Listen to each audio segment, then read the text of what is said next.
देश इस वक्त इलेक्ट्रिक क्रांति की ओर बढ़ रहा है और कमर्शियल व्हीकल इंडस्ट्री में एक नाम जो लीडर है वो है आयशर का। आज या बहुत पहले चर्चा तो चल रही थी कि आयशर जल्दी अपना एक इलेक्ट्रिक पिकअप वाहन लेकर आने वाला है। अब वो आ भी गया है, वो है आयशर का प्रो एक्स। इसके बारे में ज्यादा बातचीत करने के लिए हमारे साथ है भगवान सर। ये आयशर में एज एग्जीक्यूटिव वाइस प्रेसिडेंट है, strategic planning, brand and communication, Volvo Eicher commercial vehicles. तो स्वागत है सर आपका 91 ट्रक्स पर। नमस्कार सर, अभी आप भूल जाइए कि आप एक आयशर के एक बड़े अधिकारी हैं। अभी आयशर को आप इस गाड़ी को एज ए लेमन कैसे देखते हैं? आयशर का इस इंडस्ट्री में के 3 वादे रहे हैं। माइलेज के बादशाह के नाम से जाना जाते हैं। करेक्ट। हम लोग माने जाते हैं अपटाइम के लिए और रेलेवेंट मॉडर्नाइजेशन ड्राइव करने के लिए। ये 3 चीजें जो हैं ये आयशर के साथ शुरू से जुड़ी हुई हैं और इस प्रोडक्ट में भी जुड़ी हुई हैं। तो ये जो ब्रांड प्रॉमिस है आयशर का, ये आयशर प्रो एक्स में अगले लेवल पे ले गया है। Eicher as a commercial vehicle जो इंडस्ट्री में इतना मार्केट लीडर है, ये वाला सेगमेंट को आप अगर भूल जाएं, कमर्शियल व्हीकल इंडस्ट्री में बाकी ब्रांड से कैसे अलग है आयशर? कई सालों से कस्टमर के साथ काम करके उनके नीड्स को मीट करते हुए हम लोग खुश हैं कि हम लोग LMD में आजकल लीडर हैं। हैवी ड्यूटी ट्रक्स में भी आजकल हमारा मार्केट शेयर काफ़ी अच्छा आ गया है और अब आयशर का नाम जो है हैवी ड्यूटी में माना जाना शुरू हो गया है। और फिर ये जो है बसों में तो ऑफ कोर्स स्कूल बसें दिखती हैं, आपको स्टाफ बसें दिखती हैं जो कि आयशर के नाम से ही चलती हैं। तो आज की डेट में हम लोग कस्टमर के साथ काम करके उनके साथ ट्रस्ट का जो रिलेशनशिप है जो बना के आज हम इस स्थिति में पहुंचे हैं। और यहाँ से हमारा अगला कदम जो है वो 2 to 3.5 टन सेगमेंट में पहुंचना है, जो कि आपके मिड माइल और लास्ट माइल डिलीवरी के लिए है, जहाँ पे ये आयशर प्रो एक्स आज आपके सामने पेश किया जा रहा है। सर, आयशर चाहता तो डीजल में पहले लॉन्च कर सकता था प्रो एक्स को, ऐसा क्या कारण है कि इलेक्ट्रिक में ही लॉन्च करें? हम लोग ने निर्णय लिया कि हम इलेक्ट्रिक फर्स्ट लॉन्च करेंगे। इसका कारण यह है कि इस कैटेगरी में इलेक्ट्रिक का काफी आसान सा पेबैक है, राइट? ये गाड़ियां बिल्कुल कंट्रोल्ड एरिया में चलती हैं। कुछ दायरे के अंदर आपकी गाड़ियां चलेंगी। गाड़ियां अब वापस भी आती है अपने डिपो में, तो चार्जिंग की जो व्यवस्था है वो वहाँ की जा सकती है। गाड़ी की यूजेज काफ़ी फिक्स्ड होती है और ऐसे यूजेज में इलेक्ट्रिफिकेशन बहुत ज़रूरी है।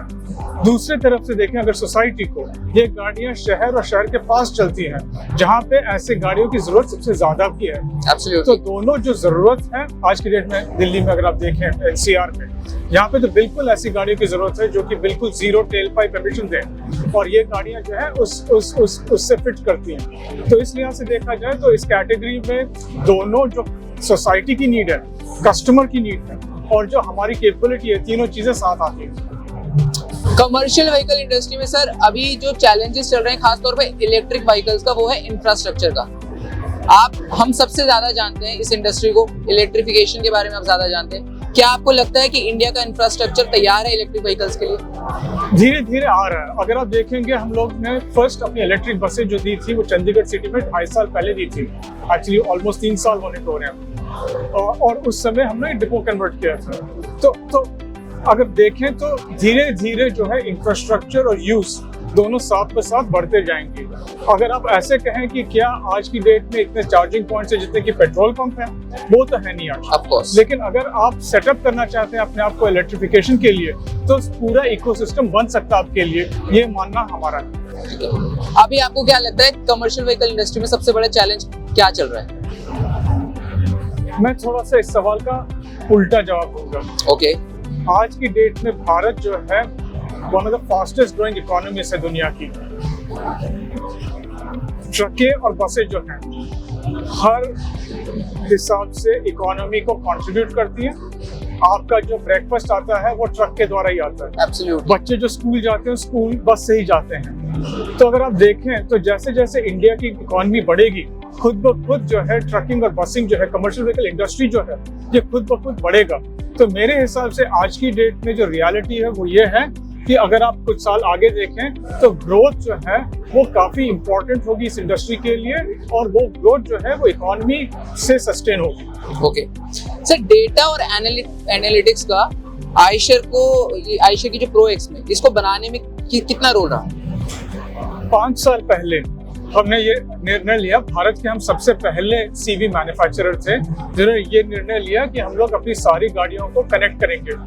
आज की डेट में सारी आयशर की जो ट्रक और बसें हैं वो पीतमपुर में जो हमारा अपटाइम सेंटर है वहाँ पे मॉनिटर होती है। ये सोचिए कि गाड़ी में एक साथी है आपके साथ हमेशा, और ऐसे में ये जो गाड़ियाँ हैं आयशर की प्रो एक्स उसी जर्नी का नेक्स्ट स्टेप है। तो इसमें भी कनेक्टिविटी होगी, और कनेक्टिविटी के थ्रू आज की डेट में हम लोग इस कैटेगरी के लिए कई फीचर्स दे सकते हैं। जैसे कि कई लोग जो हैं जो कि लास्ट माइल डिलीवरी करते हैं वो चाहेंगे कि डिजिटल लॉक लगे ताकि सामान जो है वो अंदर रखी रहे, निकले ना, चोरी ना हो, जो भी हो। तो ऐसे सोल्यूशन जो है हम कनेक्टिविटी के थ्रू डिलीवर कर सकते हैं कस्टमर को, ताकि उनकी जो लास्ट माइल है वो नॉट ओनली क्लीन हो बट सेफ भी हो। अगला सवाल मैं आपसे पूछूं, मैं अपने दर्शकों से बस ये बताना चाहूंगा कि मेरा अगला सवाल होने वाला है महिलाओं की भागीदारी पर। मैं भोपाल प्लांट गया था जहां पर आयशर प्रो एक्स बनता है। एक असेंबली पूरी है जहां पर सिर्फ महिलाएं काम करती हैं। तो sir, women empowerment in commercial vehicle industry कितनी जरूरी है? जैसे हमने देखा कि एक योगिता रघुवंशी करके महिला ट्रक ड्राइवर है, उन्होंने कितना नाम करा, लेकिन ऐसे उदाहरण उंगलियों पर आप गिन सकते हैं। बिल्कुल। तो उस दिशा में आपकी क्या राय है? देखिए, हमारा ये मानना है कि हमें मैन्युफैक्चरिंग को अट्रैक्टिव बनाना है, क्योंकि हम लोग मैन्युफैक्चरर हैं। तो हम लोग ये चाहेंगे कि ज़्यादा से ज़्यादा लोग मैन्युफैक्चरिंग को एक करियर के तौर पे देखें, कि ये देखें कि मैन्युफैक्चरिंग में आगे बढ़ सकते हैं। तो इस लिहाज से देखें तो हम लोग मैन्युफैक्चरिंग को बिल्कुल अट्रैक्टिव करना चाहते हैं कि हर कैटेगरी ऑफ लोग जो कि काम कर सकते हैं, और महिलाओं को खासकर, क्योंकि अल्टीमेटली 50% ऑफ पॉपुलेशन तो वुमेन है। तो आप भोपाल आए थे, आपने ये जरूर देखा होगा कि जो लाइन है वो इस लिहाज से बनाया गया है कि वुमेन ऑल्सो कैन वर्क। तो जो काम है उसको ऐसा ही स्ट्रक्चर किया गया है, और हमारा ये मानना है कि आगे चल के हमारा जो फैक्ट्री है वो जो भी चाहे कि अच्छा करियर बना अपना, हमारे फैक्ट्री में देखें कि मैन्युफैक्चरिंग कैसे होगी आगे चल के। तो भोपाल फैक्ट्री जो है वो मैन्युफैक्चरिंग 4.0 के तहत बनी हुई है, और इसमें ऐसी कई सुविधाएं हैं जो कि मैन्युफैक्चरिंग को आज के युवा पीढ़ी को इंटरेस्ट करें और अट्रैक्ट कर सकें। आखिरी के 2 सवाल बड़े ही लाइट नोट पर। आयशर ने और वोल्वो ने बसें निकाल दी जिन्होंने मार्केट में आग लगा दी। सर, प्रो एक्स से उम्मीद कर रहा हूँ ये भी छाएगा मार्केट में। आयशर क्या 3 व्हीलर में हमें दिख सकता है जल्दी? आगे देखिए क्या होता है। आज की डेट में हम प्रो एक्स के बारे में बात करेंगे। जी, आयशर को एज अ कंपनी 2 शब्दों में अगर आपको डिफाइन करना हो तो वो शब्द क्या होंगे? Driving relevant modernisation. आज देखिए भारत जो है वो तरक्की कर रहा है, और कल के जो टेक्निक थे, टेक्नोलॉजियाँ थी, रिवाज थे, वो आगे चल के एब्सोल्युटली मॉडिफाई होंगी, और हम जो है उस चेंज को टेक्नोलॉजी के थ्रू, गाड़ियों के थ्रू मॉडिफाई कर रहे हैं और सपोर्ट कर रहे हैं। ये हमारा मानना है कि आज आने वाला कल जो है वो बीते हुए कल से अलग होगा, और उस आने वाले कल के लिए हम जो है अपने कस्टमर्स के साथ, आयशर जो है अपने कस्टमर्स के साथ भागीदारी करनी चाहिए। आशा करता हूँ आपको सर की ये उम्दा बातचीत बहुत पसंद आई होगी। ऐसे ही अपना प्यार हमारे चैनल पर बरसाते रहें। मेरी तरफ से और मेरे कैमरा पर्सन अंश की तरफ से बहुत बहुत नमस्कार।